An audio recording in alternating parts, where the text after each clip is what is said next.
Today's guest is Meridith Grundei, a speaker, coach, storytelling expert, and former Second City improv teacher who works with bold thinkers, entrepreneurs, engineers, creatives, and visionaries to help them articulate their ideas clearly and confidently.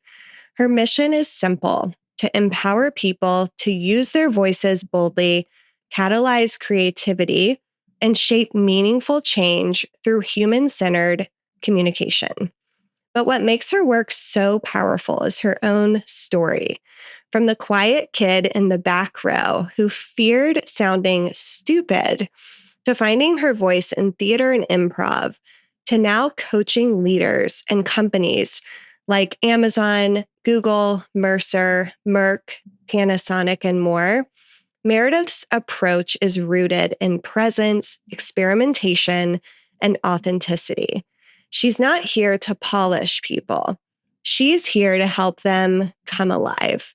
Meredith, welcome to the Her Workplace Unfiltered podcast. Thank you. I'm so excited to be here and dive into this conversation with you. Yeah, thank you so much for being here and also for supporting Her Workplace. For those that are listening, Meredith has been one of our coaches on our platform and has helped many of the women who are members with Her Workplace. So just really glad to have you in my circle and excited to dig more into this conversation on finding your voice and building confidence in public speaking.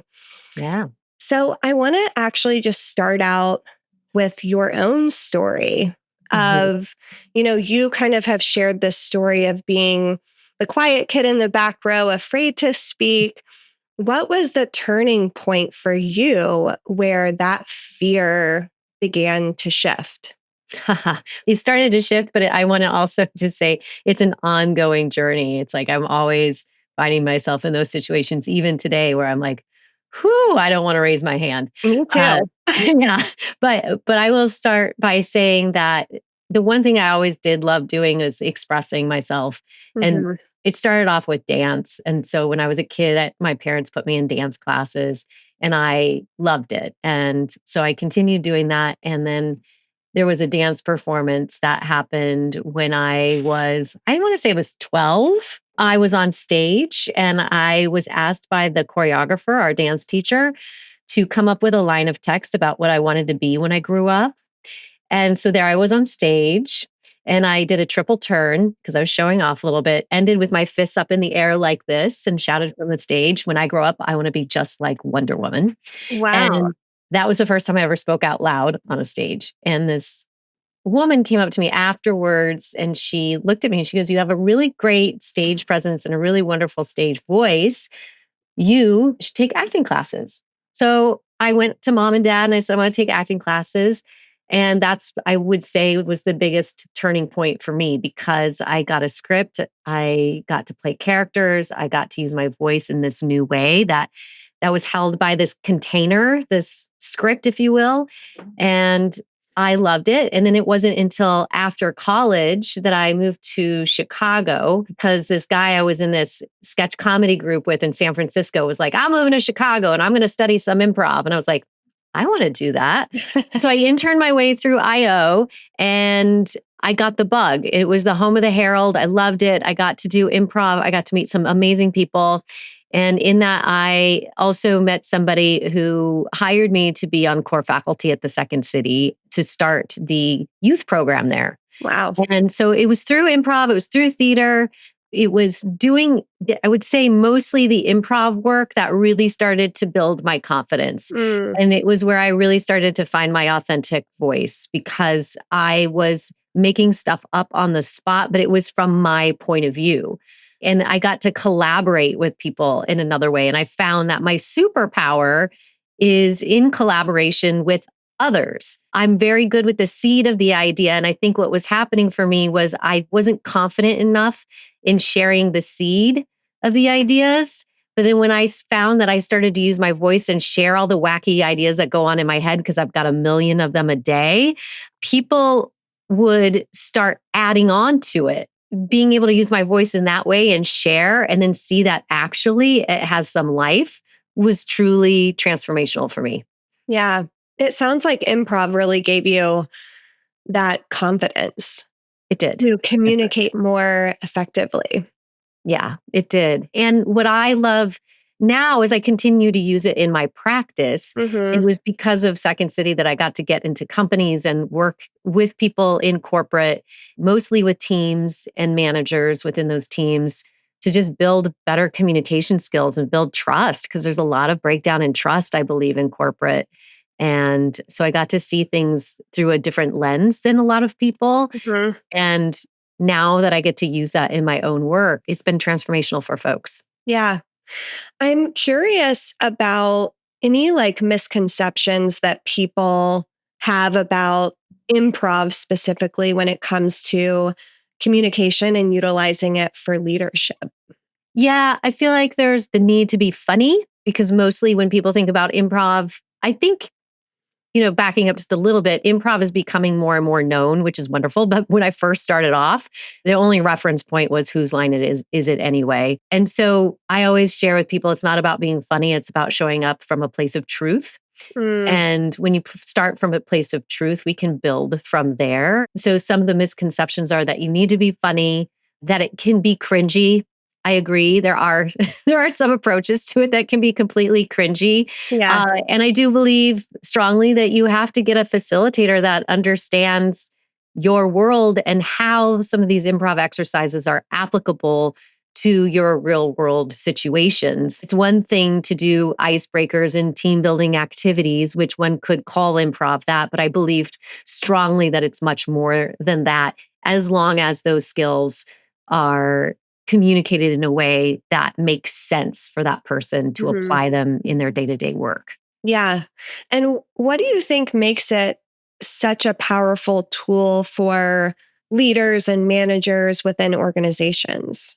I believe that when you're in a leadership position, that every day you're being asked to be adaptable. Hmm. You're being asked to be a great listener. You are being called to be more concise, to show up, to be present. You are put in situations that sometimes are unexpected. And to build trust with your team is the most valuable thing you can do as a leader. And also, the communication with your team is one of the most valuable things. I can't tell you how many leaders I work with. The first thing they'll say to me on a discovery call is, "Can you be honest with me?" And Mm, I am always like, "Yeah, I can be honest with you, but can you be honest and direct with me?" Because everybody I work with, they have a difficult time being honest and direct with me because I'm in the leadership position. right. I don't want to know that I do everything right. I need to know where my gaps are. So, but if you can build that communication and that trust with your team, you're going to get the feedback that you're looking for so that you can also grow. So that's where I feel improv really helps too. I want to kind of go back to just the general practice of building confidence in public speaking, maybe for those that are listening that are in entry to mid level positions in their careers, they're rising into managerial or leadership roles. And your mission specifically really centers around empowering people to take up space. Mhm. What does taking up space look like in practice when it comes to communication? It's not being afraid to sit in the front row, not being afraid to raise your hand and volunteer first. It's not sitting in the far corner of the conference room at the table in hopes that people will not see you. It is Yeah. it's it's really allowing yourself to become what I like to say comfortably uncomfortable because growth doesn't happen if you're comfortable all the time. It only happens if you are feeling the uncomfort of the situation. Whether it works out for you or not, you're going to learn something from it. So I do feel that that's part of taking up the space. Taking up the space is also being completely aware of your space, being aware also of those at the table whose voices are not being heard as well, so that you're also being an advocate at the same time. I believe that's also a way that we can take up space. Hmm. And the only way that we can do that is through practice. And like I said, putting yourself in those brave moments where you might be a little uncomfortable, and then doing it again, and then doing it again, and then doing it again. And I believe where people fall short is they're not practicing it. They're not doing it again. They do it once and then they're like, that was too much. Right. And then they don't do it again. And I understand that. I get that. When I was acting, auditioning, they said was the equivalent to putting yourself through a minor car accident in terms of the impact it has on the nervous system. Right. So naturally, you don't want to put yourself back into a car accident again, right? You're like, I have had that. But over time, you start to develop, not that I want you to put your nervous system in shock, but there's ways that you can breathe. There's ways that you can ground yourself. There's practices that you can do to mitigate some of the stress that's going to put on your body. But you got to practice. I feel Yeah. like that's where most of the confidence lacks is, I mean, I just had a conversation with a client yesterday who doesn't feel overly confident getting on stages, and they're being called to be on stages all the time now. And they feel like their nervous system wreaks havoc every time they step on. And I asked, well, how much have you been preparing? And they're like, I don't. And I said, well, that might be part of it. That will be actually probably a huge part of it. Yeah. Yeah. That's what I encourage people to do too. Yeah. Preparation is everything. And I know I've told you this story and we've talked about this, but I had to do a huge 1 hour long presentation in front of my former CEO for a company I was working with. Mhm. And I practiced my presentation for weeks. Like Yeah. every day, I went in a conference room by myself and I did the full presentation until I nailed it. Mhm. And by the time I had to present, I felt so confident and ready to do it because I had practiced for so long. So you're right. It really does help kind of break down those barriers of the nervousness and some of those feelings that you get before you are about to speak or give a presentation. Yeah. Yeah. And it also gives you more space to be free. You can be adaptable when you know your material really well. So if someone throws that question that was unexpected, you're not panicking because you're afraid that you're going to not stay on the right order or leave things out, and ultimately we all know that if you leave things out, your audience doesn't know. You're the only one that does. Yeah. And I want to talk more about kind of this concept that you speak a lot about of I'm not here to polish you. I'm here to help you come alive. Yeah. What does coming alive mean to you and look like in practice?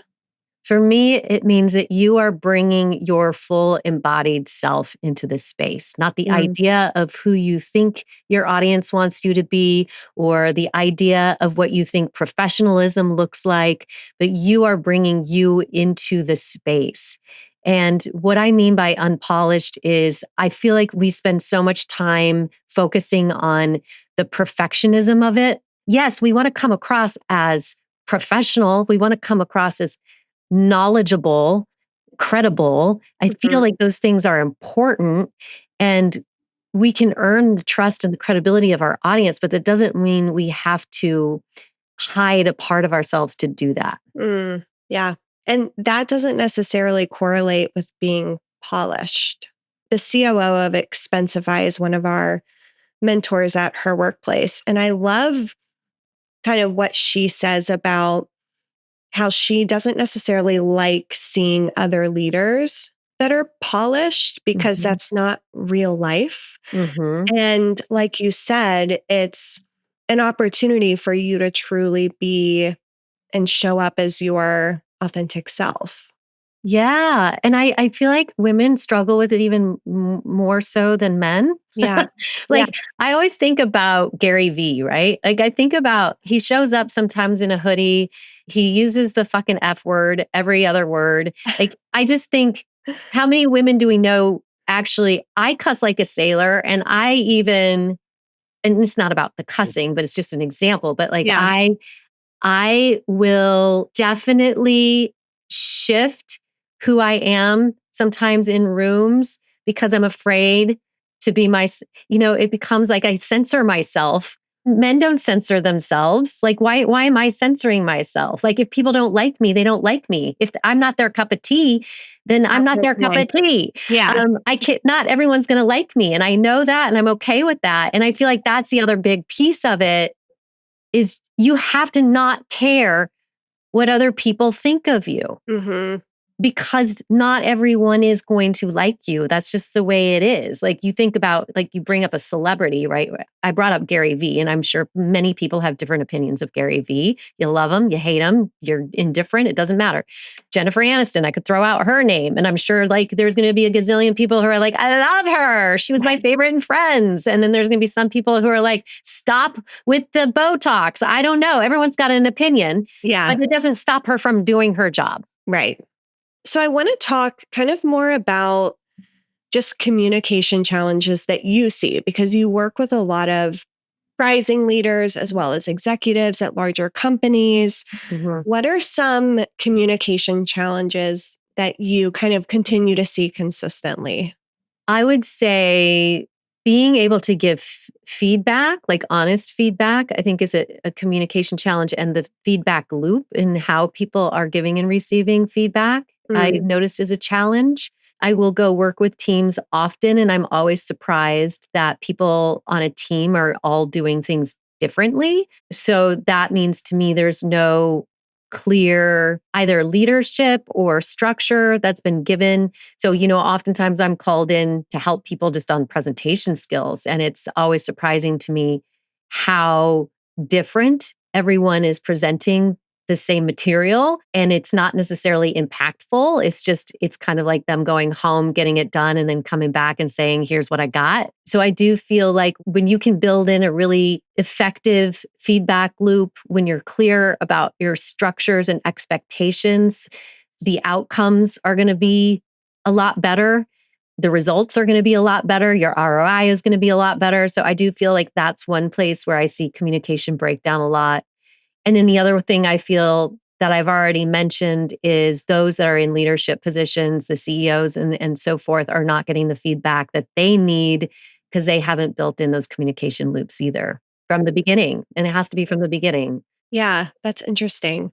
It sounds like storytelling is a big piece of that too. Yeah, I would say that's true. People have their different interpretations of what story means. Oftentimes, like I work with a lot of founders, a lot of engineers, and I'll say, okay, well, let's find the story that can help us better understand this solution or this product. Right. And oftentimes, those stories are not really stories. They're like the idea of a story.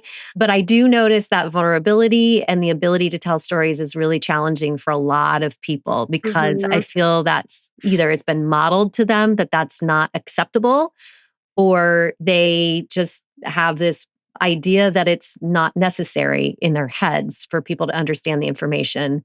And so communication breakdowns there often happen because the individual who is presenting is so in the weeds with the information that they forget about who the person in the audience might be that has the least amount of knowledge. And oftentimes, the person in the audience with the least amount of knowledge is also your decision maker. So Mm. being able to find the stories or the comparisons, the analogies, even the anecdotal stories are going to be incredibly helpful because you need to have that singular thing that people can walk away and share with another person. But if they're too overwhelmed with information, they're not going to be able to do that. For someone that, like you said, you work with a lot of engineers or, people that are maybe more introverted and they're trying to enhance their communication style.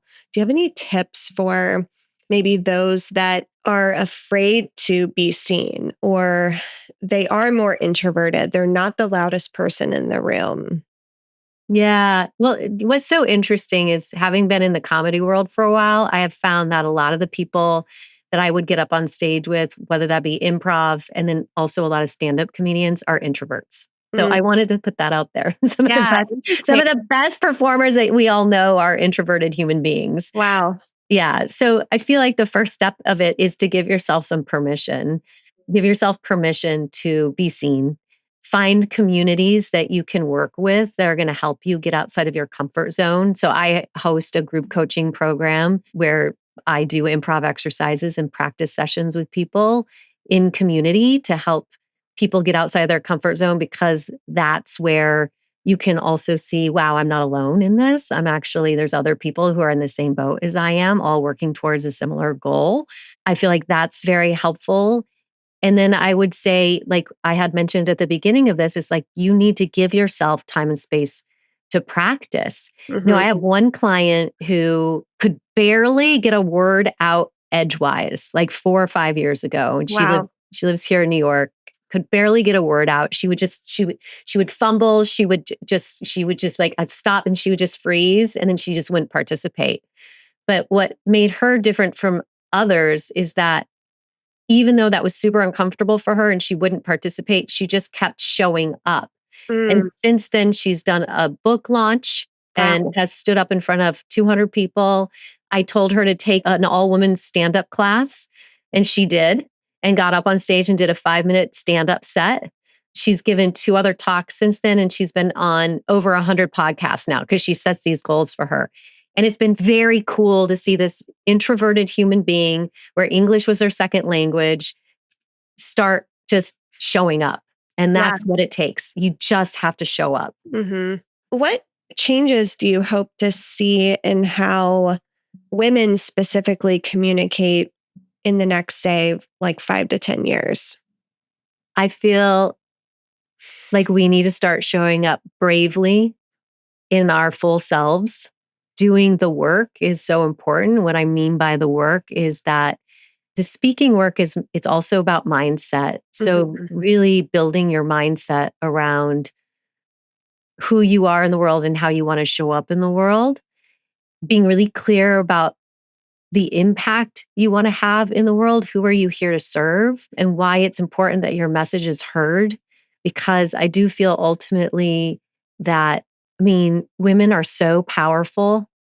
And if you're a powerful woman and you're listening to this right now and you are just terrified to get your voice out there, and you have a story that's going to change lives, I'm going to ask you with so much love and respect and a little bit of a verbal shove forward to say, like, take that baby step, whatever that baby step looks to you. Maybe it's just sharing it with 2 people you trust, and then sharing it again with a bigger audience, and then sharing it again, and being reflective. Just notice what you feel in your body, and then evaluate, be in constant investigation of yourself so that you can freely share that message at some point with larger audiences.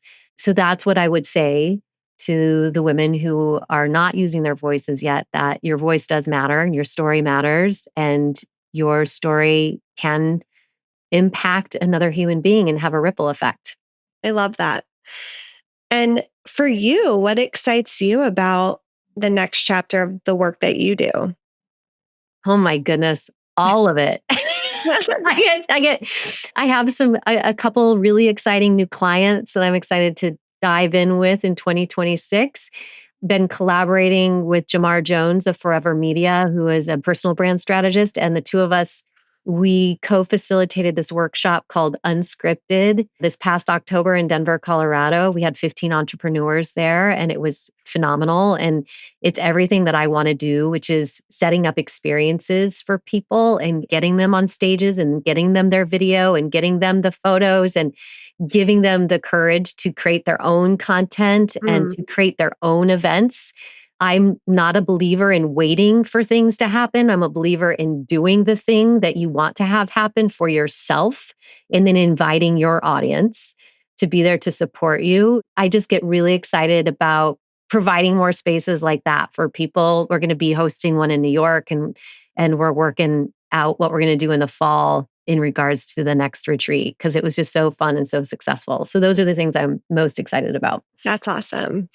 And if you could change one thing about how people communicate at work today, what would it be? To start having more fun. Yes, things are serious. Yes, we have deadlines. Yes, we have money to make.